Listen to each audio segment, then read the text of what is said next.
So, you're buying a house, but you're not just buying the four walls and a roof, right? You're buying the actual land it sits on. The real question is, how do you know exactly what you own? I mean, where does your yard end and your neighbor's begin? Well, that's where the property survey comes into play. Let's dig into this super important, but honestly, often overlooked, piece of the whole home ownership puzzle. So here's what we're going to cover. First, we'll talk about why a survey is kind of like the homebuyer's final frontier. Then, we'll get into what it means to be a settlement service, super important stuff. After that, the fun part, the 4 different ways those property lines actually get drawn. And we'll finish up by looking at why this old-school practice is still a huge deal today. Okay, so let's set the scene. You're on this wild ride of buying a home. You've wrangled the finances, you've survived the inspections, you've battled through negotiations, and now you're at the very end.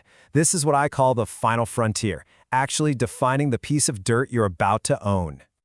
I mean, really think about it. You see a fence. Is it on your property or is it your neighbor's? What about that big old oak tree in the back or the edge of the driveway? Whose is it? A survey is the thing that answers those questions with, actual precision.